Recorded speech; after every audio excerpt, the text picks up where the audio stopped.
Price the lord, hallelujah. ದೇವರ ನಾಮಕ್ಕೆ ಸ್ತೋತ್ರವಾಗಲಿ. ಪ್ರಾರ್ಥನೆ ಮಾಡಿಕೊಳ್ಳೋಣ. ಸರ್ವ ಸೃಷ್ಟಿಕರ್ತನಾದ ತಂದೆಯ ದೇವರೇ, ಮಗನ ದೇವರೇ, ಪರಿಶುದ್ಧಾತ್ಮನೇ, ನಿಮ್ಮ ನಾಮಕ್ಕೆ ಸ್ತೋತ್ರ ಸ್ವಾಮಿ. ಈ ದಿವಸ ಈ ಸಮಯ ಕೂಡ ನಿಮ್ಮಿಂದ ನೇಮಕವಾದಂತಹ ದಿವಸ ಸಮಯದಕ್ಕಾಗಿ ನಿಮಗೆ ಸ್ತೋತ್ರ. ಈ ದಿವಸದ ಸಂದೇಶದ ಭಾಗವನ್ನು ಹೇರಳವಾಗಿ ಆಶೀರ್ವದಿಸಿ ನಿಮ್ಮ ಪವಿತ್ರ ಆತ್ಮರ ಮೂಲಕ ಸಹಾಯ ಮಾಡುವುದಕ್ಕಾಗಿ ಸ್ತೋತ್ರ. ನಿಮ್ಮ ಪ್ರೀತಿ ಸಹಾಯ ಇಲ್ಲದೆ ಏನೂ ನಡೆಯಲು ಸಾಧ್ಯವಿಲ್ಲ. ನಿಮ್ಮೆಲ್ಲ ಉಪಕಾರಗಳಿಗಾಗಿ ಕೃತಜ್ಞತಾ ವಂದನೆಗಳು. ಯೇಸುವಿನ ನಾಮದಲ್ಲಿ ಪ್ರಾರ್ಥಿಸಿದ್ದೇನೆ ನಮ್ಮ ತಂದೆಯಾದ ದೇವರೇ, ಆಮೇನ್. ಇದನ್ನು ಕೇಳುತ್ತಿರುವ ನನ್ನ ಸಹೋದರ ಸಹೋದರಿಯರೇ, ನಿಮಗೂ ನನ್ನ ಹೃದಯಪೂರ್ವಕವಾದಂಥ ನಮಸ್ಕಾರಗಳು. ಈ ದಿವಸವೂ ದೇವರು ನಿಮ್ಮನ್ನು, ನಿಮ್ಮ ಮಕ್ಕಳನ್ನು ಎಲ್ಲ ರೀತಿಯಲ್ಲಿ ಹೇರಳವಾಗಿ ಆಶೀರ್ವದಿಸಲೆಂದು ಪ್ರತಿ ದಿವಸ ಬೆಳಗಿನ ಜಾವದ ಪ್ರಾರ್ಥನೆಯಲ್ಲಿ ಪ್ರಾರ್ಥಿಸುವವನಾಗಿದ್ದೇನೆ. ದೇವರ ನಾಮಕ್ಕೆ ಸ್ತೋತ್ರ. ಈ ದಿವಸದ ಸಂದೇಶವು ಕೂಡ ಕೀರ್ತನೆಗಳು 37ನೇ ಅಧ್ಯಾಯ 4ರಿಂದ. ಕೀರ್ತನೆಗಳು 37:4. ಆಗ ಯೆಹೋವನಲ್ಲಿ ಸಂತೋಷಿಸುವಿ ಮತ್ತು ಆತನು ನಿನ್ನ ಇಷ್ಟಾರ್ಥಗಳನ್ನು ನೆರವೇರಿಸುವನು. ದೇವರಲ್ಲಿ ಸಂಪೂರ್ಣವಾಗಿ ನಾವು ಭರವಸೆ ಇಟ್ಟು ಮುಂದೆ ಜೀವಿಸಲು ಹೊರಟಾಗ ನಮ್ಮ ದೃಢ ನಂಬಿಕೆ, ಭಯ, ಭಕ್ತಿ ಏನೇ ಇದ್ದರೂ ದೇವರಿಗೆ ನಮ್ಮ ಮೇಲೆ ನಂಬಿಕೆ ಬಂದಾಗ, ಪ್ರೀತಿ ಬಂದರೆ ದೇವರು ನಮ್ಮಲ್ಲಿ ಆ ಅದ್ಭುತ ಕಾರ್ಯಗಳನ್ನು ಮಾಡ್ತಾರೆ. ಆಗ ನಮಗೆ ಏನಾಗ್ತದೆ, ಓ ದೇವರು ನನ್ನ ರಕ್ಷಿಸಿದ, ಆಶೀರ್ವಾದ ಮಾಡಿದ್ದಾರೆ, ಮಾಡ್ತಾನೆ ಇದ್ದಾರೆ, ಎಲ್ಲ ಕಷ್ಟ ಸಂಕಟಗಳಿಂದ ಬಿಡುಗಡೆ ಮಾಡಿದ್ರಂತೇಳಿ ನಮಗೆ ಸಂತೋಷ ಬರಲು ಸಾಧ್ಯ. ನಾವು ಪ್ರೀತಿ ದೇವರು ನಮಗೆ ದರ್ಶನ ಕೊಟ್ಟ ಮೇಲೆ ಅನೇಕ ರೀತಿ ದೇವರ ಸಹಾಯವನ್ನು ಪಡ್ಕೊಂಡು ಮತ್ತೆ ನಾವು ದೇವರಿಗೆ ವಿರುದ್ಧವಾಗಿ ಹೋದಾಗ ನಮಗಲ್ಲಿ ನಮ್ಮ ಜೀವಿತದಲ್ಲಿ ದೇವರನ್ನು ಕೊಂಡಾಡಲು ಸಾಧ್ಯವಿಲ್ಲ. ಸಂಪೂರ್ಣ ಭರವಸೆ ಇಡದ ಹೋದರೆ, ಭರವಸೆ ಇಟ್ಟರೆ ಮಾತ್ರ ದೇವರು ನಮ್ಮಲ್ಲಿ ಕಾರ್ಯ ಮಾಡ್ತಾರೆ, ನಮಗೆ ದೇವರಲ್ಲಿ ಸಂತೋಷ ಪಡ್ತೇವೆ. ಹಾಗೆ ಮತ್ತು ಆತನು ನಿನ್ನ ಇಷ್ಟಾರ್ಥಗಳನ್ನು ನೆರವೇರಿಸುವನು. ಆಗ ನಾವು ಸಂತೋಷಗೊಳ್ಳುವುದಲ್ಲ, ಮತ್ತು ದೇವರ ವಾಕ್ಯಕ್ಕನುಸಾರವಾಗಿ ನಾವು ಪ್ರತಿಯೊಂದು ವಿಷಯಗಳಲ್ಲಿಯೂ ದೇವರೊಂದಿಗೆ ನಾವು ಮಾತನಾಡಿದಾಗ, ಪ್ರಾರ್ಥನೆ ಮೂಲಕ ಸಲ್ಲಿಸಿದಾಗ ನಮ್ಮ ಇಷ್ಟಾರ್ಥಗಳನ್ನು, ಅದು ದೇವರ ಚಿತ್ತವಾದರೆ ಅದರ ಪ್ರಕಾರ ನಾವು ಪ್ರಾರ್ಥಿಸಿದರೆ ನಮ್ಮ ಚಿತ್ತಗಳನ್ನು ದೇವರು ನೆರವೇರಿಸ್ತಾನೆ. ಇವತ್ತು ನನ್ನ ಜೀವಿತದಲ್ಲಿ ಕೂಡ ಈ ದೇವರ ದರ್ಶನ ಆದ ಮೇಲೆ ಈ 31 ವರ್ಷಗಳಿಂದ ದೇವರು ಸಂಪೂರ್ಣವಾಗಿ ನೆರವೇರಿಸಿದ್ದಾರೆ, ನೆರವೇರಿಸುತ್ತಲೇ ಬರ್ತಲೇ ಇದ್ದಾರೆ. ಇವತ್ತಿಗೂ ಕೂಡ ದೇವರ ನಾಮಕ್ಕೆ ಸ್ತೋತ್ರವಾಗಲಿ. ಹಲ್ಲೆಲೂಯಾ. ಹಾಗೆ 5ನೇ ವಚನ, ನಿನ್ನ ಭೂಯಾತ್ರೆಯ ಚಿಂತೆಯನ್ನು ಯೆಹೋವನಿಗೆ ವಹಿಸಿಬಿಟ್ಟು ಭರವಸೆದಿಂದಿರು, ಆತನೇ ಅದನ್ನು ಸಾಗಿಸುವನು. ನಿನ್ನ ಭೂಯಾತ್ರೆಯ ಚಿಂತೆಯನ್ನು ಯೆಹೋವನಿಗೆ ವಹಿಸಿಬಿಟ್ಟು ಭರವಸೆಯಿಂದಿರು, ಆತನೇ ಅದನ್ನು ಸಾಗಿಸುವನು. ಭೂಯಾತ್ರೆ ಅಂದರೆ ದೇವರನ್ನು ಅರಿಯೋದಕ್ಕಿಂತ ಮೊದಲು ಪ್ರಾಪಂಚಿಕ ವಿಷಯದಲ್ಲಿ ನಾನಾ ರೀತಿ ನಾವು ಅನ್ಯಾಯವಾಗಿ, ಕಪಟಿಗಳಾಗಿ, ಏನೋ ದೇವರಿಗೆ ವಿರುದ್ಧವಾಗಿ ಜೀವಿಸ್ತಾ, ಬಹಳ ಕಷ್ಟ ಸಂಕಟ ದುಃಖಗಳನ್ನ ಅನುಭವಿಸ್ತಾ, ನಾನಾ ರೀತಿಯ ಶಿಕ್ಷೆಗಳನ್ನು ಅನುಭವಿಸ್ತಾ, ಗಂಡ ಹೆಂಡತಿ ಮಕ್ಕಳು ಯಾರೇ ಇರ್ಬೋದು, ಇಡೀ ಕುಟುಂಬವೇ ಇರ್ಬೋದು, ನಮ್ಮ ಜೀವಮಾನವೇ ಅಲ್ಲೋಲ ಕಲ್ಲೋಲ ಸರ್ವನಾಶಕ್ಕೆ ತಲುಪಿದಂಥ ಸಮಯ. ಆಮೇಲೆ ದೇವರು ದರ್ಶನ ಕೊಟ್ಟ ಮೇಲೆ, ದೇವರನ್ನೇ ನಮಗೆ ತಿಳಿಯಪಡಿಸಿದ ಮೇಲೆ, ಪಡಿಸ್ತಾ ಇರುವಾಗ ದೇವರ ವಾಕ್ಯಕ್ಕೆ ವಿಧೇಯರಾಗಿ ನಾವು ಜೀವಿಸಿದಾಗ ಮಾತ್ರ ಭೂಲೋಕದ ಭೂಯಾತ್ರೆಯ ಚಿಂತೆಯನ್ನು ಅವನಿಗೆ ವಹಿಸಿಬಿಡು. ಉದಾಹರಣೆಗೆ ದೇವರು ಏನು ಹೇಳಿದ್ದಾರೆ, ಒಬ್ಬೊಬ್ಬರಿಗೆ ಒಂದೊಂದು ವರ ಇದೆ ಅಂತ ನಾವು ಹಿಂದೆ ಕೂಡ ನಾವು ತಿಳ್ಕೊಂಡಿದ್ದೇವೆ. ಆ ದೇವರ ವಾಕ್ಯದಂತೆ ನಾವು ಜೀವಿಸಿದಾಗ, ಖಂಡಿತವಾಗಿಯೂ ವಾಕ್ಯಕ್ಕೆ ವಿಧೇಯರಾಗಿ ಜೀವಿಸಿದಾಗ ಭೂಲೋಕದ ಯಾತ್ರೆಯನ್ನು ನಮಗೆ ದೇವರಿಗೆ ನಾವು ವಹಿಸಿಬಿಟ್ಟಾಗ ದೇವರೇ ಪವಿತ್ರಾತ್ಮನ ಮೂಲಕ ನಮ್ಮನ್ನು ನಡೆಸ್ತಾರೆ, ಕಾವಲುದೂತರ ಮೂಲಕ ನಮಗೆ ದರ್ಶನವನ್ನು ಕೊಡ್ತಾರೆ. ಎಲ್ಲ ರೀತಿಯಲ್ಲಿ ಇಷ್ಟ ಆಸ್ತಿ ಪಾಸ್ತಿ, ಬಟ್ಟೆ, ಊಟಕ್ಕೆ, ಬೆಳ್ಳಿ ಬಂಗಾರ, ಉದ್ಯೋಗ, ಜ್ಞಾನ, ಪ್ರತಿ ಒಂದನ್ನು ದೇವರೇ ನಡೆಸುವವರಾಗಿದ್ದಾರೆ. ಅದು ನಾವು ದೇವರೊಂದಿಗೆ ಸರಿಯಾಗಿ ವಿಶ್ವಾಸ ಇಟ್ಟು ದೇವರ ವಾಕ್ಯಕ್ಕೆ ವಿಧೇಯರಾಗಿ ಜೀವಿಸಿದರೆ ಮಾತ್ರ. ಅನ್ಯಾಯ, ದಗ, ಮೋಸ, ಸುಳ್ಳು ಮಾಡಿ ನಾನಾ ಥರದ ಕಪಟ, ಇವತ್ತು ಭೂಮಿಗೂ ದೇವರಿಗೂ ವಿರುದ್ಧವಾಗಿ ಸಂಪಾದನೆ ಮಾಡಿ, ನನಗೆ ಅಂಥ ಮನೆ ಬೇಕು, ಇಂಥ ಮನೆ ಬೇಕು, ಅಷ್ಟು ಬೆಳ್ಳಿ, ಇಷ್ಟು ಬಂಗಾರ, ನನ್ನ ಮಕ್ಕಳು ಅಷ್ಟು ಓದಬೇಕು, ಇಷ್ಟು ಓದಬೇಕು, ಆ ಅಧಿಕಾರಿ ಆಗಬೇಕು, ಈ ಅಧಿಕಾರಿ ಆಗಬೇಕು, ಇಷ್ಟು ಸಂಪಾದನೆ ಆಗಬೇಕು ಅಂಥೇಳಿ ಈ ರೀತಿ ಇನ್ನೊಬ್ಬರ ಮೇಲೆ ನಾವು ಹೊಟ್ಟೆ ಕಿಚ್ಚು ಪಟ್ಟುಕೊಂಡು ದೇವರ ವಾಕ್ಯಕ್ಕೆ ವಿರುದ್ಧವಾಗಿ ನಾವು ಜೀವಿಸುವುದಾದರೆ ಖಂಡಿತವಾಗಿ ನಮಗೆ ಶಾಂತಿ ಸಮಾಧಾನ ಸಿಕ್ಕುವುದೇ ಇಲ್ಲ. ಈಗ ಒಬ್ಬೊಬ್ರು ಏನು ಹೇಳ್ತಾರೆ, ಏನಪ್ಪ ನನಗೆ ದೊಡ್ಡ ಮನೆ ಕಟ್ಟಬೇಕು ದೇವರಲ್ಲಿ ಪ್ರಾರ್ಥಿಸಿ. ಆಗ ಒಬ್ಬರು ಹೇಳ್ತಾರೆ, ದೇವರನ್ನ ಅರಿತಂತ ಸೇವಕರುಗಳೇ, ನೀ ದೇವರಲ್ಲಿ ಭರವಸೆ ಇಡು, ಭಗವಂತನಲ್ಲಿ ಭರವಸೆ ಇಡು, ಆ ಪರಮಾತ್ಮನಲ್ಲಿ ಭರವಸೆ ಇಡು, ಅಲ್ಲಿ ಹರಿಕೆ ಹೊತ್ತುಕೋ, ಇಲ್ಲಿ ಹರಿಕೆ ಹೊತ್ತುಕೋ. ಖಂಡಿತವಾಗಿ ಯಾವ ಭರವಸೆ ಯಾವ ಹರಿಕೆ ಕೂಡ ನೆರವೇರುವುದಿಲ್ಲ. ಮತ್ತಾಯ 6:33 ನೀನು ಮೊದಲು ದೇವರ ರಾಜ್ಯಕ್ಕಾಗಿಯೂ ನೀತಿಗಾಗಿಯೂ ತವಕಪಡು, ಆಗ ಅದರೊಂದಿಗೆ ನಿನಗೆ ಎಲ್ಲವೂ ಬರುವುದು. ದಾವೀದ ಅರಸರು ಕೂಡ ಏನು ಹೇಳಿದ್ದಾರೆ, ದೇವರು ಕೊಡಬೇಕು ಅಂತ ಮನಸ್ಸು ಮಾಡಿದರೆ ಅದನ್ನು ನಿದ್ದೆಯಲ್ಲಿ ಕೂಡ ಕೊಡುತ್ತಾನೆ, ಬೇಡ ಅಂತೇಳಿದ್ರು ಬಂದು ತಲುಪ್ತದೆ ಅಂತ ಹೇಳಿದ್ದೇವೆ. ನಮಗೆ ಸ್ತೋತ್ರ. ಅದು ದೇವರ ಚಿತ್ತಾನುಸಾರ ನಾವು ಜೀವಿಸಿದಾಗ ಮಾತ್ರ ನಮ್ಮ ಭೂಲೋಕದ ಯಾತ್ರೆ. ದೇವರೇ, ನಾನು ನಿನ್ನ ಹಿಂಬಾಲಿಸ್ತಾ ಇದ್ದೇನೆಪ್ಪ, ನನಗಿಂತ ಕಷ್ಟ ಸಂಕಟ ದುಃಖ ಇದೆ, ಅಥವಾ ಇಂಥ ಕಾಯಿಲೆ ಇದೆ, ನನ್ನ ಹೆಂಡತಿಗಿದೆ, ನನ್ನ ಮಕ್ಕಳಿಗಿದೆ, ಮಕ್ಕಳ ವಿದ್ಯಾಭ್ಯಾಸವನ್ನು ಕೂಡ ನಿನ್ನ ಚಿತ್ತದಂತೆ ನೆರವೇರಿಸು ಅಂತೇಳಿ ನಮ್ಮ ತಾಕತ್ತಿಗೋಸ್ಕರ ನಾವು ಮುಂದೆ ಸಾಗಬೇಕು. ಈಗ ದೊಡ್ಡ ಒಂದು ಪ್ರಾಣಿ ಇದೆ, ಆನೆ ಕೆಲಸವೇನು ಮರ ಎಳಿಯೋಕ್ಕೆ, ಅದಕ್ಕೆ ದೇವರದನ್ನು ಸೃಷ್ಟಿ ಮಾಡಿದ್ದಾರೆ. ಅದುವೇ ಆನೆ. ಈಗ ಅದೇ ಮರವನ್ನು ಆಮೆ ಹೋಗಿ ಎಳಿಲಿಕ್ಕೆ ಆಗ್ತದಾ? ಇಲ್ಲ. ಆಮೆ ಕೆಲಸ ಆಮೆಯೇ ಮಾಡಬೇಕು. ಅದಕ್ಕಾಗಿ ದೇವರಲ್ಲಿ ಈಗ ಉದಾಹರಣೆಗೆ ಆಡು, ನಮ್ಮ ಹಿರಿಯರು ಒಂದು ಗಾದೆ ಹೇಳ್ತಿದ್ರು, ಆನೆ ಮರ ಇಳಿತಂತೇಳಿ. ಆಡು ಅಂದರೆ ಮೇಕೆ ಮರ ಇಳಿಯಕ್ಕೆ ಹೋಯ್ತಂತೆ. ಅದು ಆನೆ, ನಾನು ಆಡು ಆಗ ನಾನು ಯಾಕೆ ಮರ ಎಳಿಬಾರ್ದು ಅಂತೇಳಿ, ಆಯ್ತು ನನಗೂ ಕಟ್ಟಿ ಅಂತ ಹೇಳ್ತಂತೆ. ಆಯ್ತು, ಈ ಕೆಲಸದವ್ರು ಏನು ಮಾಡಿದ್ರು, ಈ ಮರದ ದಿಮ್ಮಿಯನ್ನು ಆಡಿಗೆ ಅಂದರೆ ಮೇಕೆಗೆ ಕಟ್ಟಿದ್ರು. ಇದು ಒಂದೇ ಸಲ ಹೇಳಿದ್ರೆ ಆಗಲೇ ದಮ್ ಕಟ್ಟಿ ಎಳಿಯಕ್ಕೆ ಹೋಗಿ 2 ಕಣ್ಣೇ ಹೊರಟು ಹೋಯ್ತಂತೆ ಅದರದ್ದು. ಅದೇ ರೀತಿ ಹಾಗೆ ಆನೆಯ ಬಲ ಬೇರೆ, ಆಡಿನಂದರೆ ಮೇಕೆಯ ಬಲ ಬೇರೆ, ಆಮೆಯ ಬಲವೇ ಬೇರೆ. ಹಾಗೆ ನಮ್ಮ ಜೀವಿತ, ನಮ್ಮ ಶಕ್ತಿ ಸಾಮರ್ಥ್ಯವನ್ನು ದೇವರು ಕೊಟ್ಟಿದ್ದನ್ನು ನೋಡಿಕೊಂಡು ಅದರಲ್ಲೇ ಮುಂದುವರೆದಾಗ ದೇವರು ನಮ್ಮ ಚಿಂತೆಯನ್ನು ಆ ರೀತಿಯಲ್ಲಿ ನಾವು ದೇವರಿಗೆ ಬಿಡುವಂಥದ್ದು. ಇಲ್ಲದ್ರೆ ಒಬ್ಬರಿಗೆ ಈಗ ಒಂದು ಸಣ್ಣ ಒಂದು ಸೈಕಲ್ ತಗೊಳ್ಳೋ ಶಕ್ತಿಯೇ ಇರೋದು, ನನಗೆ ದೊಡ್ಡದಾಗಿ ಒಂದು ಬೈಕ್ ತಗೊಳ್ಬೇಕು, ಇಷ್ಟು ಲಕ್ಷದ ಕಾರ್ ತಗೊಳ್ಬೇಕು, ನಾನು ಅವರಾಗೆ ಆಗಬೇಕು, ನಾನು ಇವರಾಗೆ ಆಗಬೇಕು ಅಂತ ಸಾಧ್ಯ ಆಗ್ತದಾ? ಸಾಧ್ಯ ಆಗುವುದಿಲ್ಲ. ಅದಕ್ಕಾಗಿರುವ ಮನೆ ಗಿನೆ ಆಸ್ತಿ ಪಾಸ್ತಿ ಅಡವಿಟ್ಟು ಮಾರಿದರೆ ಕಡೆಗೆ ಮುಂದೆ ಬಹಳ ದೊಡ್ಡ ಒಂದು ಕಷ್ಟಗಳಿಗೆ ಗುರಿಯಾಗುವುದು ಖಂಡಿತ. ಒಬ್ಬರು ಒಂದು ಮನೆ ಕಟ್ತಾರೆ, ಆ ಮನೆ ಅದು ಅವರ ಸಂಬಂಧಿಕರೇ ಇರ್ಬೋದು. ಆಗ ಏನು ಹೇಳ್ತಾರೆ, ಅಯ್ಯೋ ಅವರಂತ ಮನೆ ಕಟ್ಟಿದ್ದಾರೆ, ನಾನು ಯಾಕೆ ಕಟ್ಟಬಾರ್ದು, ನಾನು ಅವ್ರಿಗಿಂತ ಕಮ್ಮಿ ಯಾಕೆ ಆಗಬೇಕು ಅಂದರೆ ಮನೆ ಸೈಟು ಆಸ್ತಿ ಪೂಸ್ತಿ ಬ್ಯಾಂಕಲ್ಲಿ ಫೈನಾನ್ಸಲ್ಲಿ ಕೊಡ್ತಾರೆ. ಹೊರಗಡೆ ನೆರೆಕರೆಯಲ್ಲಿ ಊರೊಳಗೆ ಅಥವಾ ಲೋಕದೊಳಗಡೆ ಬಡ್ಡಿಗೆ ಸಾಲ ತೆಗೆದುವಂಥ ಮನೆಯನ್ನು ಕಟ್ತಾರೆ, ಅಲಂಕಾರ ಮಾಡ್ತಾರೆ, ಸ್ವಲ್ಪ ದಿವಸ ಚೆನ್ನಾಗಿರ್ತದೆ, ಬ್ಯಾಂಕಲ್ಲಿ ಸಾಲ ಮಾಡ್ತಾರೆ. ಕಡೆಗೆ ಯಾವ ಬಡ್ಡಿ ಕಟ್ಟೋಕ್ಕಾಗೋದಿಲ್ಲ, ಅಸಲು ಕಟ್ಟೋಕ್ಕಾಗೋದಿಲ್ಲ, ಎಲ್ಲೆಲ್ಲಿಯೂ ಸಾಲ, ಕಣ್ಣೀರು, ದುಃಖ, ಬಡದಾಟ, ಜಗಳ. ಕಡೆಗೆ ಬ್ಯಾಂಕಲ್ಲಿ ಸಾಲ ಮಾಡಿದರೆ ಏನು ಮಾಡ್ತಾರೆ, ಅದನ್ನು ಬಂದು ಬ್ಯಾಂಕ್ ಅವರು ಹರಾಜು ಹಾಕ್ತಾರೆ.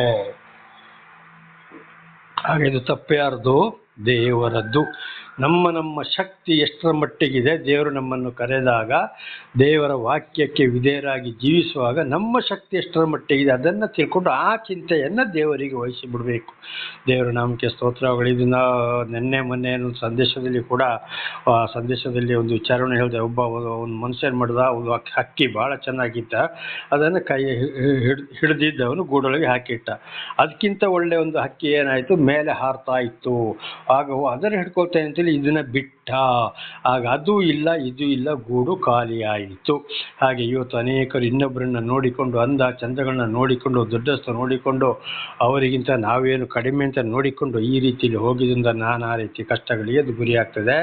ಹಾಗೆ ಕೆಲವರು ದೇವರಿಗೆ ಒಪ್ಪಿಸಿಬಿಡು, ಪ್ರಾರ್ಥನೆ ಮಾಡು, ದೇವರೇ ಮಾಡ್ತಾರೆ ಅಂತ ಹೇಳಿದರೆ ಖಂಡಿತವಾಗಿ ನೆರವೇರ್ತದ. ಹಾಗೆ ಇವತ್ತು ಅನೇಕರು ಏನು ಮಾಡ್ತಾರೆ, ಬ್ಯಾಂಕಲ್ಲಿ ಸಾಲ ಮಾಡ್ತಾರೆ. ಯೇಸುವಿನಲ್ಲಿ ಪ್ರಾರ್ಥಿಸು, ಯೇಸು ಸಾಲ ತೀರಿಸ್ತಾನೆ, ಯೇಸು ಸಾಲ ತೀರಿಸ್ತಾನ? ನಿಜವಾಗ್ಲೂ ಮೊದಲೇ ಪಡಿಸ್ತಲೇ ಇರ್ತಾರೆ. ಅದಕ್ಕೆ ಹೇಳೋದು, ಸರಿಯಾದ ಬುದ್ಧಿವಂತಿಕೆ, ದೇವರಿಂದ ಆದುಕೊಂಡವರ ಮಾತು, ಒಳ್ಳೆ ಮಾತು, ತಿಳುವಳಿಕೆ ಹೇಳಿದಾಗ ಅಂಥವರ ಮಾತು ಕೇಳಿಕೊಂಡು ನಡೆಯಬೇಕು. ಸುಮ್ಮನೆ ಸುಳ್ಳು, ದಗ, ಮೋಸ ಹೇಳಿಕೊಂಡು ಏನೇನೋ ಮಾಡಿಕೊಂಡು ಈ ರೀತಿ ಯಾರೇ ಆಗಲಿ ದೇವಮಾನವರು, ನಾವು ದೇವ ಮನುಷ್ಯರು, ನಾವಂಥವ್ರು ನಾವಿಂಥವ್ರಂಥ ಮಾತು ಕೇಳಕ್ಕೆ ಹೋಗಬಾರದು. ಈಗ ಇತ್ತೀಚೆಗೆ ಒಂದು ಅಂದರೆ ಇವತ್ತಿನ ಈ ದಿವಸಕ್ಕಿಂತ ಒಂದು ವಾರಕ್ಕೆ ಮೊದಲು ಒಂದು ಕ್ರೈಸ್ತ ಸಹೋದರಿ ಅವರ ಸಹೋದರಿಯನ್ನು ಏನು ಮಾಡಿದ್ರು, ಕಷ್ಟ ಬಂದಾಗ ಬನ್ನಿ ನಮ್ಮಲ್ಲಿ ಒಬ್ಬರು ಸೇವಕರು ಇದ್ದಾರೆ ಬನ್ನಿ ಅಂತೇಳಿ ಅವರನ್ನು ಕರೆದಾಗ ಅವರಿಗೆ ಸರಿಯಾದ ವಿಷಯ ತಿಳಿಸಿದಾಗ ಅವರು ಬರಲಿಲ್ಲ. ಅವರು ಈ ಕಡೆ ಲೋಕನೂ ಬೇಕು, ಈ ಕಡೆ ದೇವರು ಬೇಕು. ಆದರೆ ಲೋಕದ ವಿಷಯದ ಕಡೆ ಅವರಿಗೆ ಮನಸ್ಸು ಜಾಸ್ತಿ. ಅಂದರೆ ಅವರ ಸೇವಕರುಗಳು ಅವರ ಜೀವನಕ್ಕೆ ಸುಳ್ಳು ಹೇಳಿ ಅವರನ್ನು ವಂಚಿಸಿ ಹಣ ಮಾಡುವಂಥವರು ಆ ಸೇವಕರುಗಳನ್ನು ಕೂಡ ನನಗೆ ಚೆನ್ನಾಗಿ ಗೊತ್ತಿದೆ.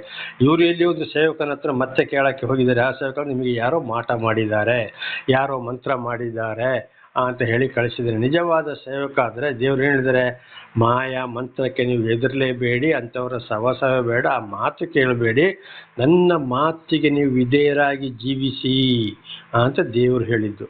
ಈ ಸೇವಕನೇ ಏನು ಹೇಳಿದ್ದಾನೆ, ಅವರು ನಿಮಗೆ ಮಾಟ ಮಾಡಿದ್ದಾರೆ, ನಿಮಗೆ ಮಂತ್ರ ಮಾಡಿದ್ದಾರೆ. ಆಗ ಇಂಥ ಸೇವಕರುಗಳಿಂದ ಹೋಗಿ ಏನು ತಿಳಿಲಿಕ್ಕೆ ಸಾಧ್ಯ? ಈ ಲೋಕದ ವಿಷಯಗಳಲ್ಲಿ ಆಸೆ ಪಟ್ಟು ಜೀವಿಸುವಂಥ ಇಂಥ ಸೇವಕರುಗಳಿಂದ ಏನು ತಿಳಿಲಿಕ್ಕೆ ಸಾಧ್ಯ? ಹಾಗಂಥ ಸೇವಕರು ಏನು ಹೇಳ್ತಾರೆ, ನೀ ಹೆದರಬೇಡ, ನಿನ್ನ ಚಿಂತೆಯನ್ನು ದೇವರಿಗೆ ಬಿಟ್ಟು ಬಿಡು. ಅದು ಹೇಳಿದ್ದು ಬ್ಯಾಂಕಲ್ಲಿ ಸಾಲ ಮಾಡಿದರೆ ಒಂದು ಏಸು ತೀರಿಸ್ತಾನೆ ಅಂತೇಳಿ. ಆ ತೀರಿಸ್ಬೇಕಾದ್ರೆ ಏನು ಮಾಡಬೇಕು, ಮುಂದೆ ನಾವು ತೀರಿಸೋ ಅಂದ್ರೆ ಸರಿಯಾಗಿ ದೇವರಿಂದ ಆದುಕೊಂಡವರಂಥವರ ದೇವರ ಜ್ಞಾನವನ್ನು ಯಾರು ಹೊಂದಿರ್ತಾರ, ದೇವರು ಯಾರ ಮುಖಾಂತರ ದೇವರು ಯಾರನ್ನು ನಡೆಸ್ತಾರೋ ಅವರ ಮುಖಾಂತರ ಸರಿಯಾದ ವಿಷಯಗಳನ್ನು ತಿಳಿದು ದಪ್ಪ ದುಡಿ, ಚೆನ್ನಾಗಿ ಕಷ್ಟಪಟ್ಟು, ಈಗ ಮೇಕೆಗಳನ್ನ ತೆಕೋ, ಕುರಿಗಳನ್ನ ತೆಕೋ ಅಥವಾ ಹಸಗಳನ್ನ ತೆಕೋ, ಹಾಗೆ ಸ್ವಲ್ಪ ಸ್ವಲ್ಪವನ್ನೇ ದುಡಿ, ಕಟ್ಟುತ್ತಾ ಹೋಗು, ಸಾಲ ತೀರಿಸು, ಅವರಲ್ಲಿ ಹೋಗಿ ಮಾತನಾಡು, ಸ್ವಲ್ಪ ಅವರಲ್ಲಿ ಸಮಯ ಕೇಳಿಕೋ. ಈ ರೀತಿ ಆದರೆ ಒಳ್ಳೆಯವರು ಹೇಳಿಕೊಡ್ತಾರೆ. ನೀನು ದೇವರ ಮೇಲೆ ಭರವಸೆ ಇಡು ಅಂತ ಹೇಳಿದರೆ ಆಗ ಎಷ್ಟೋ ಕ್ರಿಶ್ಚಿಯನ್ಗಳ ಆಸ್ತಿ ಇವತ್ತು ಹಾಳಾಗಿ ಹೋಯ್ತಲ್ಲ, ಹರಾಜಾಗಿ ಹೋಯ್ತಲ್ಲ, ಎಂತೆಂಥ ಐಶ್ವರ್ಯವಂತರು ನಿರ್ನಾಮವಾಗಿ ಹೋದ್ರಲ್ಲ ಇವತ್ತು ಎಷ್ಟೋ ಕ್ರಿಶ್ಚಿಯನ್ಗಳು. ಯಾಕೆ ಎಷ್ಟೋ ಹಿಂದೂಗಳು ಮುಸ್ಲಿಮ್ಗಳು ಕೂಡ ಇದೇ ರೀತಿ ಆಗಿದ್ದಾರಲ್ಲ. ಆಗ ದೇವರು ಬಂದಲ್ಲಿ ಸಾಲ ತೀರಿಸ್ಬೋದಿತ್ತಲ್ಲ. ಇಲ್ಲ, ದುಡಿದೇ ತೀರಿಸಬೇಕು, ಆ ಜ್ಞಾನವನ್ನು ಪಡೆದುಕೊಳ್ಳಬೇಕು. ಅದಕ್ಕೆ ಹೇಳಿದ್ದು, ಒಳ್ಳೆ ದೇವರಿಂದ ಆಯ್ಕೆಯಾದ ಸೇವಕರುಗಳ ಮಾತನ್ನು ಕೇಳಬೇಕು, ಅವರ ಹಿಂದೆ ಜೀವಿಸಬೇಕು. ಗದರಿಸ್ತಾರೆ, ಬೈತಾರೆ, ಇದೆಲ್ಲ ಒಳ್ಳೆಯದಕ್ಕೆ ಆಗಿಯೇ. ಅದಕ್ಕೆ ಆ ಚಿಂತೆಯನ್ನು ಹೇಳಿದ್ದು ದಾವೀದರ ಹೆಸರು, ಯೆಹೋವನಿಗೆ ವಹಿಸಿಬಿಟ್ಟು ಭರವಸೆಯಿಂದಿರು, ಆತನೇ ಅದನ್ನು ಸಾಗಿಸುವನು. ಆಗ ದೇವರ ವಾಕ್ಯಗಳಿಗೆ ವಿಧೇಯರಾಗಿ ಜೀವಿಸಿದಾಗ ದೇವರೇ, ಮತ್ತೆ ಆ ವಾಕ್ಯಕ್ಕೆ ವಿಧೇಯರಾದಾಗ ದೇವರೇ ಅದಕ್ಕೆ ಜ್ಞಾನವನ್ನು ಕೊಟ್ಟು ಮುಂದೆ ಸಾಗ್ತಾ ಹೋಗ್ತಾರೆ. ಹೌದಪ್ಪ ಅಂತ ಹೇಳುವಂಥದ್ದು. ಈಗ ಒಬ್ಬೊಬ್ಬರು ದುಡಿಯೋದೇ ಇಲ್ಲ, ಇನ್ನೊಬ್ಬರ ಯಾವಾಗಲೂ ಅವರಿಗೆ ಇವರಿಗೆ ದಗ ಮೋಸ ಮಾಡಿ ಏನೇನೋ ಮಾಡ್ಕೊಂಡು ದೇವರಿದ್ದಾನೆ ಅಲ್ಲಿ ಊಟಕ್ಕಿಲ್ಲ, ಹಾಕಲಿಕ್ಕೆ ಬಟ್ಟೆ ಇಲ್ಲ, ಏನೂ ಇಲ್ಲ, ಮಾನ ಮರ್ಯಾದೆ ಪೂರ್ತಿ ಕಳ್ಕೊಳ್ತಾರೆ. ಆಗ ದೇವರು ತಂದವರಿಗೆ ಅಕ್ಕಿ ಕೊಡ್ತಾರಾ? ದೇವರು ಅಡುಗೆ ಮಾಡಿ ಕೊಡ್ತಾನಾ? ಇಲ್ಲ. ದೇವರ ವಾಕ್ಯಕ್ಕೆ ವಿಧೇಯರಾಗಿ ಜೀವಿಸಿದಾಗ ಅಲ್ಲಿ ಏನು ಹೇಳ್ತಾರೆ, ನೀನು ದುಡಿ, ತಂದು ಹಾಕು, ಕಷ್ಟ, ಈ ಕುಡುಕರ ಸಹವಾಸ ಬೇಡ, ಕೆಟ್ಟವರ ಸಹವಾಸ ಬೇಡಪ್ಪ, ನೀನು ಈ ಮಾರ್ಗದಲ್ಲಿ ನೀನು ಜೀವಿಸುತ್ತೆ ಹೇಳಿದಾಗ ಆಗ ಅಲ್ಲಿ ಒಳ್ಳೆ ರೀತಿಯಲ್ಲಿ ಜೀವಿಸೋಕ್ಕಾಗ್ತದೆ. ಇಲ್ಲಂದರೆ ಏನಾಗ್ತದೆ, ಮಾನ ಮರ್ಯಾದೆ ಪೂರ್ತಿ ಕಳ್ಕೊಳ್ಬೇಕಾಗ್ತದೆ, ಹಾಕಲಿಕ್ಕೆ ಬಟ್ಟೆ ಇಲ್ಲ, ಶಾಂತಿ ಇಲ್ಲ, ಸಮಾಧಾನ ಇಲ್ಲ, ಏನೂ ಇಲ್ಲ. ಈ ಸೋಮಾರಿಗಳ ಕೆಲಸ ಇದುವೇ ಆಗಿದೆ. ಅದಕ್ಕೆ ಹೇಳಿದ್ದು, ನಿನ್ನ ಭೂಯಾತ್ರೆಯ ಚಿಂತೆಯನ್ನು ಯೆಹೋವನಿಗೆ ವಹಿಸಿಬಿಟ್ಟು ಭರವಸೆಯಿಂದಿರು, ಆತನೇ ಅದನ್ನು ಸಾಗಿಸುವನು. ದೇವರೇ ನೀನೇ ಸಾಗಿಸಪ್ಪ ಅಂತ ಕೈಗುಟ್ಟಿ ಕೂತ್ರೆ ಆಗೋದಿಲ್ಲ. ಹಿರಿಯರ ಸಮ್ಮುಖದಲ್ಲಿ ಮಾತನ್ನು ಕೇಳಿ ಅದನ್ನು ನಾವು ನಡೆಸಿಕೊಂಡು ಹೋದಾಗ ಅಲ್ಲಿ ದೇವರು ಸಹಾಯ ಮಾಡ್ತಾನೆ. ಆ ವಾಕ್ಯಕ್ಕೆ ನಾವು ಹೇಗೆ ಜೀವಿಸಬೇಕು ಹಾಗೆ ಜೀವಿಸುವಾಗ ನಮ್ಮ ದೇವರು ನಮಗೆ ತಿಳಿಪಡಿಸಿದ ಮೇಲೆ ಆಗ ನಾವು ಅಲ್ಲಿ ಶ್ರಮ ಪಡಬೇಕು. ಅದಕ್ಕೆ ದೇವರು ನಮಗೆ ಶಾಂತಿ, ಸಮಾಧಾನ, ಆರೋಗ್ಯಕ್ಕಾಗಿ ಪ್ರಾರ್ಥಿಸಿದಾಗ ಖಂಡಿತವಾಗಿ ದೇವರು ಸಹಾಯ ಮಾಡ್ತಾನೆ. ಇದಾಗಿದೆ ಈ ವಾಕ್ಯದ ಅರ್ಥ. 6, ಆತನು ನಿನ್ನ ನೀತಿಯನ್ನು ಉದಯ ಬೆಳಕಿನಂತೆಯೂ ನಿನ್ನ ನ್ಯಾಯವನ್ನು ಮಧ್ಯಾಹ್ನದ ತೇಜಸ್ಸಿನಂತೆಯೂ ಪ್ರಕಾಶಗೊಳಿಸುವನು. ನೋಡಿ, ದೇವರ ವಾಕ್ಯಕ್ಕೆ ವಿಧೇಯರಾಗಿ ನಾವು ಮುಂದೆ ಜೀವಿಸಿದಾಗ ಆತನ ನೀತಿಯನ್ನು ಉದಯದ ಬೆಳಕಿನಂತೆ, ಬೇಸಿಗೆಗಾಲದಲ್ಲಿ ಕೂಡ ಬೆಳಗಿನ ಕಾಲದ ಉದಯದ ಸೂರ್ಯ ಬರುವಾಗ ಎಷ್ಟೊಂದು ತಂಪು ಇರ್ತದೆ. ಚಳಿಗಾಲದಲ್ಲಿ ಕೂಡ ಎಂಥ ಚಳಿಯಲ್ಲಿ ಸೂರ್ಯ ಮೂಡ್ತಾ ಬಂದಾಗ ನಮ್ಮಲ್ಲಿರುವ ಚಳಿ ಕೂಡ ಬಿಟ್ಟು ಹೋಗ್ತದೆ. ಎಷ್ಟೊಂದು ತಂಪು, ಶಾಂತಿ, ಸಮಾಧಾನ ಇರ್ತದೆ. ಸೂರ್ಯ ಮೇಲಕ್ಕೆ ಏರ್ತಾ ಬಂದಾಗ ಸೆಕೆ ಸ್ಟಾರ್ಟ್ ಆಗ್ತದೆ. ಹಾಗೆ ದೇವರ ಮಾತನ್ನು ಕೇಳಿ ನಾವು ಅದರಂತೆ ನಡೆದಾಗ ಅದರಂತೆ ನಮ್ಮನ್ನು ಕೂಡ ಆಶೀರ್ವದಿಸೋದು. ಇದು ದಾನಿಯೇಲನ ಗ್ರಂಥದಲ್ಲಿ ಕೂಡ ಇದೇ ವಿಷಯ ಇದೆ. ನಿನ್ನ ನ್ಯಾಯವನ್ನು ಮಧ್ಯಾಹ್ನದ ತೇಜಸ್ಸಿನಂತೆ ಪ್ರಕಾಶಗೊಳಿಸುವನು. ನ್ಯಾಯ ಮಧ್ಯಾಹ್ನ ಏನಾಗಿದೆ, ಸರ್ವ ಮಧ್ಯಾಹ್ನ ಸೂರ್ಯನ ಬೆಳಕು ಒಳ್ಳೆ ಬೆಳಕು ಕೊಡ್ತದೆ ಭೂಮಿಗೆ. ಅಷ್ಟಾಗಿ ನಿನಗೆ ಅಂಥ ಒಂದು ನ್ಯಾಯವನ್ನು ಸರಿಯಾದನೆ ಅಂದರೆ ಎಲ್ಲ ರೀತಿಯಲ್ಲೂ ದೇವರು ನಿನ್ನನ್ನು ಆಶೀರ್ವದಿಸ್ತಾರೆ. ಶಾಂತಿ, ಸಮಾಧಾನ, ಆರೋಗ್ಯ ಪ್ರತಿಯೊಂದನ್ನು ತಿಳಿಯಪಡಿಸ್ತಾರೆ ಅಂತ ಇದರ ಅರ್ಥವಾಗಿದೆ. ದೇವರ ನಾಮಕ್ಕೆ ಸ್ತೋತ್ರವಾಗಲಿ. 7ನೇ ವಚನ, ಯೆಹೋವನ ಸನ್ನಿಧಿಯಲ್ಲಿ ಶಾಂತನಾಗಿರು, ಆತನಿಗೋಸ್ಕರ ಕಾದಿರು. ದೇವರ ನಾಮಕ್ಕೆ ಸ್ತೋತ್ರ. ದೇವರ ಸನ್ನಿಧಿಯಲ್ಲಿ ಇರುವಾಗ ನಾವು ಶಾಂತವಾಗಿ, ಅಂದರೆ ಎಲ್ಲವೂ ಇಡೀ ಭೂಮಿಯೇ ದೇವರ ಸನ್ನಿಧಿಯಾಗಿದೆ. ಆಗಲ್ಲಿ ವಿಶೇಷವಾಗಿ ನಾವು ಪ್ರಾರ್ಥನೆ ಮಾಡಿಕೊಂಡು ಶಾಂತಿ ಸಮಾಧಾನದಲ್ಲಿ ಇತರರೊಂದಿಗೆ ಸೇರದ ಹಾಗೆ, ಈ ಕೆಡುಕರೊಂದಿಗೆ ಸೇರದ ಹಾಗೆ ಶಾಂತಿ ಸಮಾಧಾನದಲ್ಲಿ ಜೀವಿಸ್ತಾ ದೇವರಲ್ಲಿ ಪ್ರಾರ್ಥನೆ ಮಾಡ್ತಾ ಅದಕ್ಕಾಗಿ ನಾವು ಕಾಯ್ತಾ ಇರಬೇಕು. ಆ ಸಮಯಕ್ಕೆ ದೇವರದನ್ನು ನೆರವೇರಿಸುವನು. ಈಗಲೇ ಪ್ರಾರ್ಥನೆ ಮಾಡಿದ್ರೆ ಈಗಲೇ ಸಿಕ್ಕಬೇಕು, ನಾಳೆ ಸಿಕ್ಕಬೇಕು, ನಾಡಿದ್ದೇ ಸಿಕ್ಕಬೇಕು, ಇಷ್ಟು ದಿವಸದೊಳಗಾಗಿ ನನಗೆ ಉತ್ತರ ಕೊಡುವಂಥ ಒಬ್ಬೊಬ್ಬರು ಪ್ರಾರ್ಥನೆ ಮಾಡೋಕ್ಕೆ ಹೇಳ್ತಾರೆ. ಇದು ಪಕ್ಕಾ ಸುಳ್ಳು. ದಯವಿಟ್ಟಲ್ಲ, ನಾವು ಶಾಂತವಾಗಿ ಕಾದುಕೊಂಡು ನಮ್ಮ ಪ್ರತಿಯೊಂದು ಒಳ್ಳೆ ವಿಚಾರಗಳನ್ನು, ದೇವರ ವಾಕ್ಯಕ್ಕೆ ಮಾತಿಗೆ ಸರಿಯಾದ ವಿಚಾರಗಳನ್ನು, ಅದರಲ್ಲಿ ನಮಗೆ ತೊಂದರೆಗಳು ಬಂದಾಗ ನಾವು ಪ್ರಾರ್ಥಿಸಿ ಕಾಯ್ತಾ ಹೋದರೆ ಆ ಸಮಯ ಬರುವಾಗ ದೇವರು ಅದನ್ನು ನೆರವೇರಿಸುವವರಾಗಿದ್ದಾರೆ. ದೇವರು ನಮಗೆ ಸ್ತೋತ್ರವಾಗಲಿ. ಅದಕ್ಕೆ ಶಾಂತವಾಗಿ ಕಾದಿರು ಅಂತ. ಅಂದರೆ ಭೂಮಿಯ ಮೇಲೆ ಜೀವಿಸುವಾಗ ಇಡೀ ಭೂಲೋಕವೇ ದೇವರ ಸನ್ನಿಧಿಯಾಗಿದೆ. ಆ ರೀತಿ ನಾವು ಜೀವಿಸಬೇಕು, ಗಡಿಬಿಡಿ ಇರಬಾರದು. ಕುಯುಕ್ತಿಗಳನ್ನು ನೆರವೇರಿಸಿಕೊಂಡು ಅಭಿವೃದ್ಧಿ ಹೊಂದರನ್ನು ನೋಡಿ ಉರಿಗೊಳ್ಳಬೇಡ. ಇನ್ನೊಬ್ಬರು ಒಳ್ಳೇದಾದ್ರು ಅಂತ ಹೇಳ್ಕೊಂಡು ನಾವು ಒಳ್ಳೇದಾಗಬೇಕು, ನಾವು ಅವನಾಗೆ ಮಾಡಬೇಕು, ಕೆಡ್ಸಕ್ಕೆ ಮಾಡಿ ಅವ್ರು ಹಾಳಾಗಬೇಕು, ನಾನು ಒಳ್ಳೇದಾಗಬೇಕು ಅಂತೇಳಿ ನೋಡಿಕೊಂಡು ನೀನು ಒಳ್ಳೇದಾಗಲಿಕ್ಕೆ ಹೋಗಬೇಡ. ದೇವರೊಂದಿಗೆ ಜೀವಿಸಬೇಕು, ಪ್ರಾರ್ಥನೆ ಮಾಡ್ಕೊಳ್ಬೇಕು, ಶಾಂತಿಯಿಂದ ಕಾಯ್ತಾ ಇರಬೇಕು. ಇನ್ನೊಬ್ಬರಿಗೆ ಎಷ್ಟೋ ಇರ್ಬೋದು, ಏನೇ ಇರ್ಬೋದು, ಅದು ಯಾವುದೋ ರೀತಿಯಲ್ಲಿ ಸಂಪಾದನೆ ಮಾಡ್ಬೋದು, ಅದು ನಮಗೆ ಬೇಡವೇ ಬೇಡ. ನಾವು ದೇವರೇ ಅಂತ ದೇವರ ಹಿಂದೆ ಹೋಗಬೇಕು ವಿನಃ ಅವರನ್ನು ನೋಡಿಕೊಂಡು ಅವ್ರು ಹೇಳಿದ ಮಾತನ್ನು ಹಾಗೆ ಏನಾದರೂ ಇನ್ನೊಬ್ಬರ ಮೇಲೆ ನಾವು ಉರಿಗೊಳ್ಳಬಾರದು. 8, ಕೋಪವನ್ನು ಅಣಗಿಸಿಕೋ, ರೋಷವನ್ನು ಬಿಡು. ನೋಡಿ, ನಮಗೆ ಜೀವಿಸುವಾಗ ಯಾವುದಾದ್ರು ನಾವು ಹೇಳಿದ ಕೆಲಸ ನೆರವೇರಲಿಲ್ಲ, ಪ್ರಾರ್ಥನೆ ಮಾಡಲು ಸಿಕ್ಕಲಿಲ್ಲ ಅಂಥೇಳಿ ನಾನಾ ರೀತಿಯಲ್ಲಿ ಕುಟುಂಬದ ಒಳಗೆ ಕೂಡ, ಇವತ್ತು ಸಂಸಾರದ ಒಳಗಡೆಯೂ ನೆರೆಕರೆಯಲ್ಲಿ ಕೂಡ ಭಾಳ ಕೋಪ ಬರ್ತದೆ. ಬಾಯಿಗೆ ಬಂದಾಗೆ ಬೈಯುವಂಥ ಸಂದರ್ಭ ಕೂಡ ಎಷ್ಟೇ ದೇವರೊಂದಿಗೆ ಜೀವಿಸಿದ್ರು ಕೂಡ ಸೈತಾನ ಕಾರ್ಯ ಮಾಡ್ತಾನೆ. ಅದಕ್ಕೆ ಮುಖ್ಯವಾಗಿ ನಾವು ಏನು ಮಾಡಬೇಕು, ಶಾಂತಿಗಾಗಿ ದೇವರಲ್ಲಿ ಪ್ರಾರ್ಥಿಸಬೇಕು. ಯೇಸುಸ್ವಾಮಿ ಒಂದು ಮಾತನ್ನು ಹೇಳಿದರೆ, ಮನುಷ್ಯನಾಗಿ ಭೂಲೋಕಕ್ಕೆ ಬಂದಾಗ ನನ್ನ ಶಾಂತಿಯನ್ನು ಬಿಟ್ಟು ನಿಮಗೆ ಹೋಗ್ತೇನೆ ಅಂತೇಳಿ. ಹಾಗೆ ನಾವು ಏನು ಮಾಡಬೇಕು, ಆದಷ್ಟು ಶಾಂತಿಯಲ್ಲಿ ಜೀವಿಸಬೇಕು. ಕೆಡುಕರು ಅಂದರೆ ದುಷ್ಟರು, ಅನೀತಿವಂತರು ಅವರೊಂದಿಗೆ ಸಂಪರ್ಕನ ಇಟ್ಟುಕೊಳ್ಳಬಾರ್ದು, ಅವರ ಮಾರ್ಗದಲ್ಲಿ ಕಾಲಿಡಬಾರ್ದು. ಕೀರ್ತನೆ 1 ಬಹಳ ಚೆನ್ನಾಗಿ ನಾವು ಉಪಯೋಗಿಸಿಕೊಳ್ಳಬೇಕು. ದುಷ್ಟರೊಂದಿಗೆ, ಕೆಡುಕರೊಂದಿಗೆ ಎಲ್ಲವನ್ನ ತಿಳ್ಕೊಂಡಾಗ ಅವರ ಹಿಂದೆ ಹೋಗಬಾರ್ದು. ನಮ್ಮ ತಂದೆ ಇರ್ಬೋದು, ತಾಯಿ ಇರ್ಬೋದು, ಅಣ್ಣ ಇರ್ಬೋದು, ಅಕ್ಕ ಇರ್ಬೋದು, ತಂಗಿ ಇರ್ಬೋದು, ಯಾರೇ ಇರ್ಬೋದು, ಹೆಂಡತಿ ಮಕ್ಕಳು ಕೂಡ ಒಂದ್ಸಲ ದುಷ್ಟರಾಗ್ತಾರೆ. ಆಗ ಅವರ ಮಾರ್ಗದಿಂದ ನಮ್ಮ ಮಾರ್ಗ ಬೇರೆ ಆಗಿರಬೇಕು. ದೇವರ ನಾಮಕ್ಕೆ ಸ್ತೋತ್ರವಾಗಲಿ. ಹಲ್ಲೆಲೂಯಾ. ಹಾಗೆ ಕೋಪವನ್ನು ಅಣಗಿಸಿಕೋ, ರೋಷವನ್ನು ಬಿಡು. ಆದಷ್ಟು ನಾವು ಶಾಂತಿ ಸಮಾಧಾನದಿಂದ ತಾಳ್ತಾ ಹೋಗಬೇಕು. ದೇವರ ನಾಮಕ್ಕೆ ಸ್ತೋತ್ರ. ದೇವರನ್ನು ಅರಿತುಕೊಂಡ ಮೇಲೆ, ದೇವರ ದರ್ಶನ ಆದ ಮೇಲೆ ನನಗೆ ಕೂಡ ಬಹಳ ಕೋಪ ಬರ್ತಾ ಇತ್ತು. ಆದರೂ ಹಿಂದಿನ ಜೀವಿತ ಸ್ವಲ್ಪ ಸೆಳೀತಾ ಇತ್ತು, ಭಾಳ ಬೈತಾ ಇದ್ದೆ, ಜಗಳಕ್ಕೆ ಹೋಗ್ತಾ ಇದ್ದೆ, ಏನೆಲ್ಲ ಒಂದೊಂದು ಟೈಮಲ್ಲಿ ಈಗಲೂ ಕೂಡ ಹಾಗೆ ಆಗ್ತಾ ಇದೆ.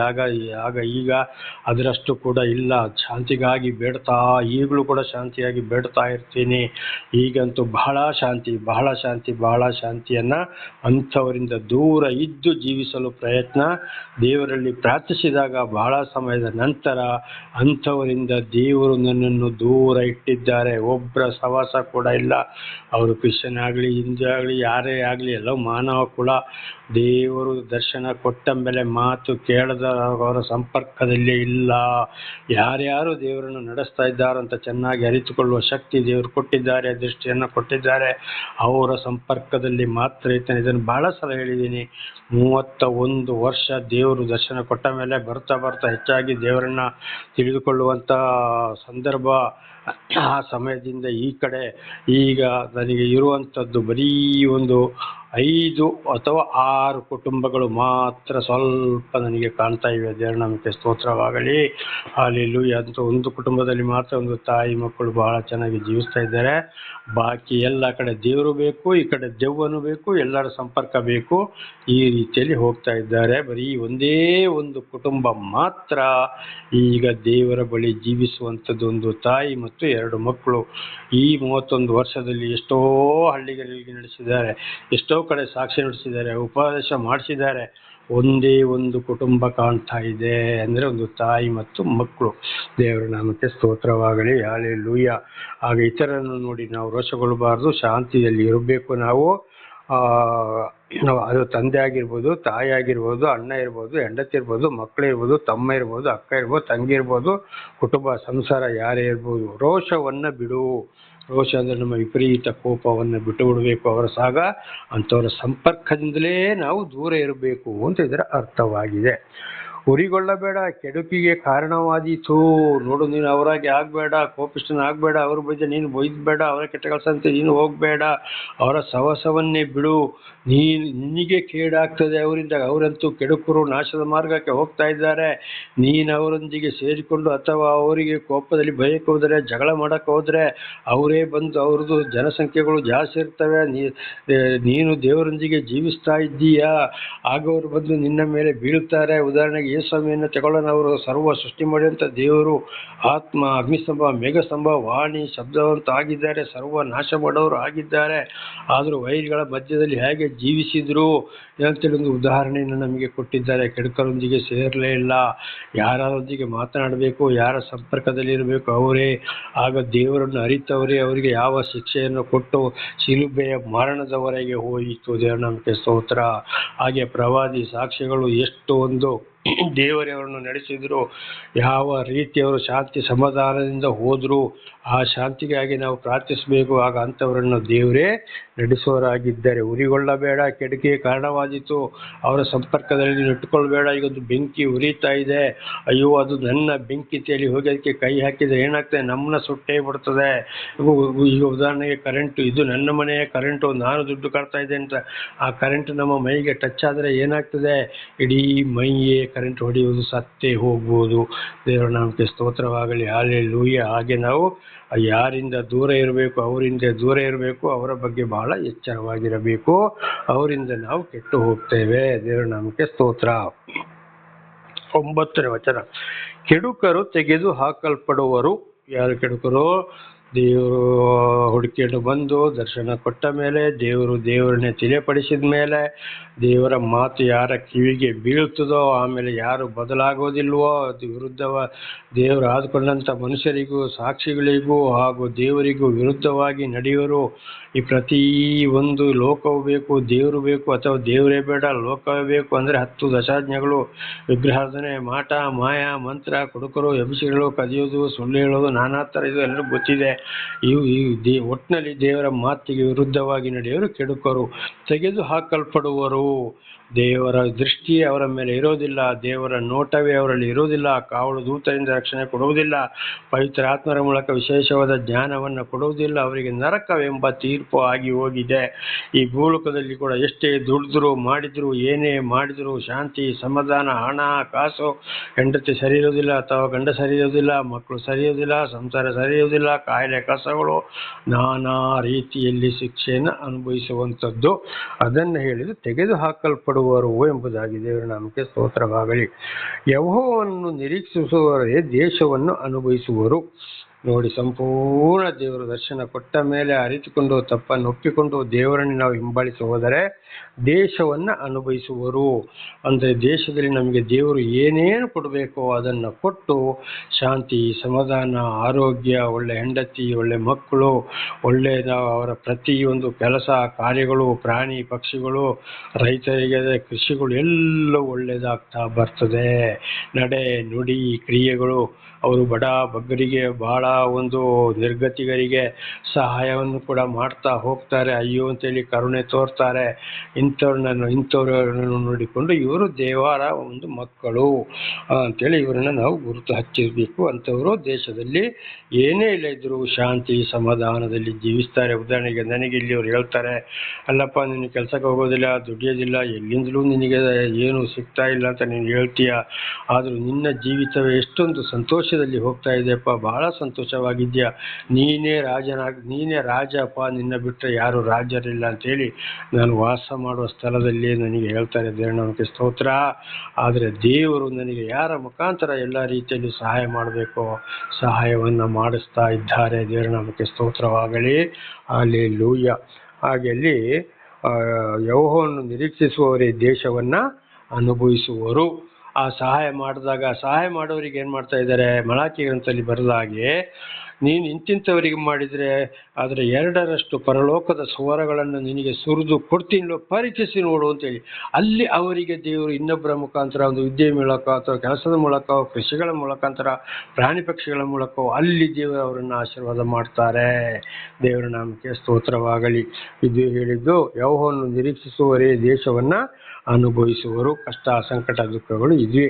ನಾವು ಕಡೆಗೆ ಅಂಥವ್ರು ಇಂಥವ್ರು ಪ್ರಾರ್ಥನೆ ಮಾಡ್ತೇನೆ, ಉಪವಾಸ ಮಾಡ್ತೇನೆ, ಅಲ್ಲಿಗೆ ಹೋಗ್ತೇನೆ ಇಲ್ಲಿಗೆ ಹೋಗ್ತೇನೆ ಅಂತ ಹೇಳಿ ಪ್ರಯೋಜನ ಇಲ್ಲ. ದೇವರನ್ನೇ ನಿರೀಕ್ಷಿಸಬೇಕು. 10ನೇ ವಚನ, ಇನ್ನು ಸ್ವಲ್ಪ ಕಾಲದೊಳಗೆ ದುಷ್ಟನು ಕಾಣಿಸದೆ ಹೋಗುವನು. ಇನ್ನು ಸ್ವಲ್ಪ ಕಾಲ ಅಂದರೆ ಇವತ್ತಿಗೂ ಕೂಡ ಸಂಬಂಧಪಡ್ತದೆ.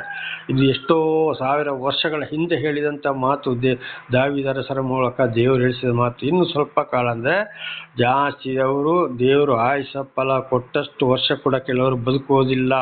ಅಂದರೆ ಪ್ರತಿಯೊಬ್ಬರಿಗೆ ಪ್ರೀತಿಯಲ್ಲಿ ಆಯುಷ ಫಲವನ್ನು ಕೊಟ್ಟು ತಾಯಿಯ ಗರ್ಭದಿಂದ ಭೂಲೋಕಕ್ಕೆ ಕಳಿಸಿಕೊಡ್ತಾರೆ.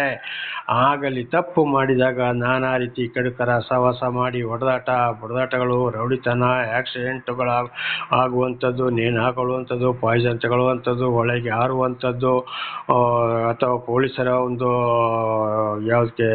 ಪೊಲೀಸರು ಅಲ್ಲಿ ಎನ್ಕೌಂಟರ್ ಆಗುವಂಥದ್ದು, ನಾನಾ ರೀತಿಯಲ್ಲಿ ಬರುವುದು ಇದು ದುಷ್ಟರ ಕೆಲಸವಾಗಿದೆ. ಅದಕ್ಕೆ ಸ್ವಲ್ಪ ಕಾಲದವರೆಗೆ ದುಷ್ಟನು ಕಾಣಿಸದೆ ಹೋಗೋನು ಆಯುಷ ಪೂರ್ತಿ ಬದುಕುವುದಿಲ್ಲ.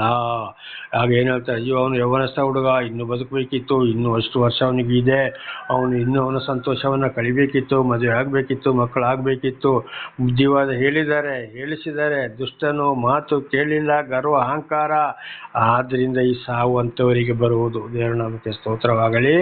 ಹಲ್ಲೆಲೂಯಾ. ಅದಕ್ಕೆ ಸ್ವಲ್ಪ ಕಾಲದೊಳಗೆ ಅಂತ ಹೇಳುದು. ಆದ್ದರಿಂದ ದೇವರು ದರ್ಶನ ಕೊಟ್ಟಂತ ನಾವು ಗರ್ವ ಅಹಂಕಾರವನ್ನು ಬಿಟ್ಟು ದೇವರನ್ನೇ ಹಿಂಬಾಲಿಸಬೇಕು, ದೇವರ ಮಾತಿಗೆ ಕಿವಿಕೊಡಬೇಕು, ಅದರಂತೆ ನಡೆಯಬೇಕು. ಅವನಿದ್ದ ಸ್ಥಳದಲ್ಲಿ ಎಷ್ಟು ವಿಚಾರಿಸಿದರೂ ಅವನು ಸಿಕ್ಕುವುದೇ ಇಲ್ಲ. ನೋಡಿ, ಅಲ್ಲಿ ಒಂದು ಸ್ಥಳ ಕೂಡ ಅವನು ಇತ್ತ ಸ್ಥಳದಲ್ಲಿ ಅಲ್ಲಿ ನಾನಾ ರೀತಿ ಇನ್ನೊಬ್ಬರಿಗೆ ತೊಂದರೆ ಮಾಡಿಕೊಂಡು ಕಿರುಕುಳ ಕೊಟ್ಟು ದೇವರಿಗೆ ವಿರುದ್ಧ, ದೇವರ ಮನುಷ್ಯರಿಗೂ ವಿರುದ್ಧ, ಇತರರಿಗೂ ವಿರುದ್ಧ, ಇನ್ನೊಬ್ಬರನ್ನ ಕಂಡ್ರೂ ಆಗೋದಿಲ್ಲ, ಏನೂ ಆಗೋದಿಲ್ಲ, ಬಹಳ ಕಷ್ಟ ಸಂಕಟ ದುಃಖಗಳನ್ನ ಕೊಡುವನು. ಕಡೆಗೆ ಅದೇ ಸ್ಥಳದಲ್ಲಿ ಅವನು ನಾಪತ್ತೆ ಹುಡುಕಿದ್ರು ಕೂಡ ಅವನು ಸಿಕ್ಕುವುದಿಲ್ಲ. ಒಬ್ಬೊಬ್ಬರು ಸತ್ತೇ ಹೋಗ್ತಾರೆ, ಒಬ್ಬೊಬ್ಬರು ಎಲ್ಲಿಯೇ ಒಂದು ಮಾನಸಿಕ ಕಾಯಿಲೆಯಾಗಿ ಹಿಡಿದು ಅವರು ಇನ್ನು ಎಲ್ಲೇ ಹೋಗ್ತಾರೆ, ಅಥವಾ ಅವನಿಗಿಂತ ಇನ್ನೂ ಬಲಿಷ್ಠರಾದ ಕೆಡುಕರು ಕೊಂದು ತಗೊಂಡೋಗಿ ಅವರನ್ನು ಯಾವುದ್ಯಾವುದೋ ಕಾಡಿಗೆ, ಸಮುದ್ರಕ್ಕೆ, ಹೊಳೆಗೆ, ಅಂದರೆ ನದಿಗೆ ಎಷ್ಟು ಬರ್ತಾರೆ, ನಾಪತ್ತೆ ಮಾಡಿ ಬರ್ತಾರೆ. ಆ ಸ್ಥಳದಲ್ಲಿ ಅವರು ಸಿಕ್ಕುವುದೇ ಇಲ್ಲ. ಇದು ದೊಡ್ಡ ಶಾಪ. ಗರ್ವ ಅಹಂಕಾರ ದೇವರಿಗೆ ವಿರುದ್ಧವಾಗಿ ನಡೆಯುವಂಥದ್ದು. ಅದು ಯಾರೇ ಆಗಿರಲಿ, ಮಾನವ ಕುಲಕ್ಕೆ ಬಹಳ ಶಿಕ್ಷೆಯನ್ನು ಅನುಭವಿಸಬೇಕು. ಅದು ಈಗ ನಮ್ಮ ಕಣ್ಣಲ್ಲಿಯೂ ಕಾಣ್ತಾ ಇದ್ದೇವೆ, ಕಿವಿಯಲ್ಲಿ ಕೇಳ್ತಲೇ ಇದ್ದೇವೆ. ಅಲ್ಲಿ ಹಾಗಾಯಿತು, ಇಲ್ಲಿ ಹೀಗಾಯಿತು, ನಾಪತ್ತೆ ಆದರೂ ಎಲ್ಲಿ ಹೋದ್ರು ಅಂತ ಗೊತ್ತಿಲ್ಲ ಅಂತ ಹೇಳುವಂಥ ವಿಚಾರವು ಇದೇ ಆಗಿದೆ. 11ನೇ ವಚನ, ಆದರೆ ದೀನರು ದೇಶವನ್ನು ಅನುಭವಿಸುವರು, ಅವರು ಮಹಾ ಸೌಖ್ಯದಿಂದ ಆನಂದಿಸುವರು. ದೀನರು ಯಾರು? ದೇವರ ಇದ್ದೇ ಹೋಗುವರು, ಅವರು ದೇಶವನ್ನು ಅನುಭವಿಸುವರು. ಇದು ಈಗಲೇ ಕೂಡ ನಾವು ತಿಳ್ಕೊಂಡಿದ್ದೇವೆ. ಭೂಮಿಯೊಳಗೆ ನಾವು ಭೂಮಿ ಮೇಲೆ ಜೀವಿಸುವಾಗ ಶಾಂತಿ ಸಮಾಧಾನ ಆರೋಗ್ಯವನ್ನು ಕೊಟ್ಟು ಅವರು ಸಂತೋಷದಿಂದ ಇದ್ದಿದಲ್ಲಿ ಕಾಲ ಕಳ್ಕೊಂಡು ಮುಂದೆ ಹೋಗ್ತಾರೆ. ಸಂಸಾರಸ್ಥರಾದರೆ ಸಂಸಾರಸ್ಥರು, ಒಬ್ಬಂಟಿಗರಾದರೆ ಒಬ್ಬಂಟಿಗರು. ಅವರು ಮಹಾಸೌಖ್ಯದಿಂದ ಆನಂದಿಸುವರು. ಅಯ್ಯೋ, ನನಗೆ ಇದೇ ಸಾಕಪ್ಪ, ನನಗೆ ಯಾವುದೇ ರೀತಿ ಅನ್ಯಾಯ ಮಾಡೋದು ಬೇಡ, ಇನ್ನೊಬ್ಬರಿಗೆ ಮೋಸ ಮಾಡೋದು ಬೇಡ, ನಾನು ಇದರಲ್ಲೇ ಉತ್ತಮವಾಗಿದ್ದೇನೆಪ್ಪ, ಅವರಾಗಿ ಹೋಗೋದು ಬೇಡ, ಆಗೋದು ಬೇಡ, ನನಗೆ ಭಗವಂತ ಕೊಡ್ತಾನೆ, ನನಗೆ ಪರಮಾತ್ಮ ಕೊಡ್ತಾನೆ, ನನಗೆ ಶಿವ ಕೊಡ್ತಾನೆ, ಸರ್ವೇಶ್ವರ ಕೊಡ್ತಾನೆ, ಪರಮೇಶ್ವರ ಕೊಡ್ತಾನೆ, ಶ್ರೀಕೃಷ್ಣ ಪರಮಾತ್ಮ ಕೊಡ್ತಾನೆ, ಶ್ರೀಮನ್ ನಾರಾಯಣ ಕೊಡ್ತಾನೆ, ಯೇಸು ಕೊಡ್ತಾರೆ, ಯಹೋವ ಕೊಡ್ತಾರೆ, ಅಲ್ಲಾಹ್ ನನಗೆ ಕೊಡ್ತಾನೆ. ಇದುವೇ ಕೆಲವರ ಬಾಯಲ್ಲಿ ಬರುವಂಥದ್ದು. ದೇವರ ನಾಮಕ್ಕೆ ಸ್ತೋತ್ರವಾಗಲಿ. ಸೌಖ್ಯದಿಂದ ಇನ್ನೊಬ್ಬರಿಗೆ ದಾಗ, ಮೋಸ, ಅನ್ಯಾಯ ಬೇಡವೇ ಬೇಡ. ಅದು ಕೀರ್ತನೆ 1ರಲ್ಲಿ ಹೇಳಿದ ಹಾಗೆ ನದಿ ಬದಿಯಲ್ಲಿ ಬೆಳೆದಿಯ ಮರದಾಗೆ ಯಾವಾಗಲೂ ಶಾಂತಿ, ಸಮಾಧಾನ, ಆರೋಗ್ಯವಾಗಿ ನಗ್ತಾ ಇರ್ತಾರೆ. ದೇವರ ನಾಮಕ್ಕೆ ಸ್ತೋತ್ರ. ಇದು ರಾಯಚೂರು ಜಿಲ್ಲೆಯ ದೇವದುರ್ಗ ತಾಲೂಕಿನ ಒಂದು ಗ್ರಾಮದಲ್ಲಿ ಒಂದು ಮನುಷ್ಯರಿದ್ದಾರೆ. ಅವರು ಮದುವೆ ಆಗಿಲ್ಲ. ಅವರು ನನಗೆ ಕೂಡ ಬಹಳ ವರ್ಷದ ಹಿಂದೆ ಸ್ವಲ್ಪ ಆಗಲೇ ಎಷ್ಟೋ ಸಾವಿರ ರೂಪಾಯಿ ಖರ್ಚು ಮಾಡಿ ಒಂದು 2 ವರ್ಷ ನಾನಲ್ಲಿ ಇರುವಾಗೆ ಮಾಡಿದ್ರು. ನನಗೊಂದು ಶೆಡ್ ಎಲ್ಲ ಹಾಕಿ ಕೊಟ್ಟಿದ್ರು. ಆಗ ಅವರು ನಾನು ಪ್ರತಿ ದಿವಸ ಮಾತಾಡ್ತೇವೆ. ಇವತ್ತುಗಳನ್ನು ಸಲ ಫೋನಲ್ಲಿ ಮಾತನಾಡ್ತೇವೆ. ಹೋದಾಗ ಅವರು ಮನೆಗೆ ಹೋಗಿ ಮಾತಾಡಿ ಅಲ್ಲಿ ಊಟ ಮಾಡಿ ಕೂಡ ನಾನು ಬರ್ತೇನೆ.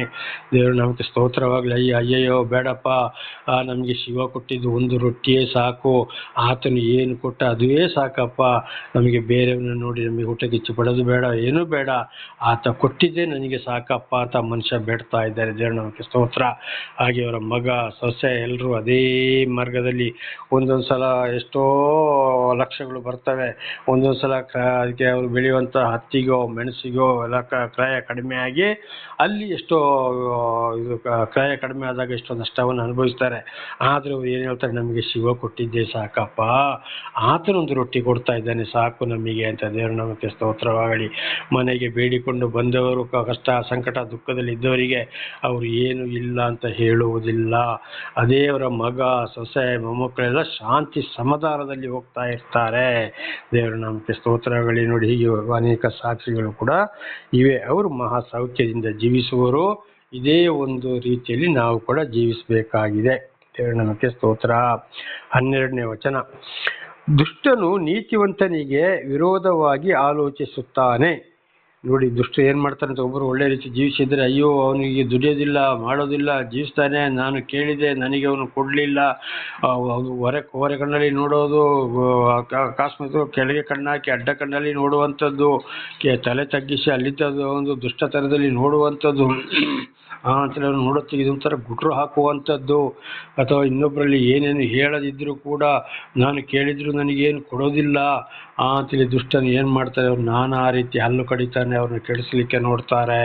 ಆಗ ಇಂಥವರಿಂದ ನಾವು ಏನು ಮಾಡಬೇಕಲ್ಲಿ, ಅವರ ಆಲೋಚನೆಗೆ ತಕ್ಕಾದ ದೇವರು ಪ್ರತಿಫಲವನ್ನು ಕೊಡ್ತಾರೆ.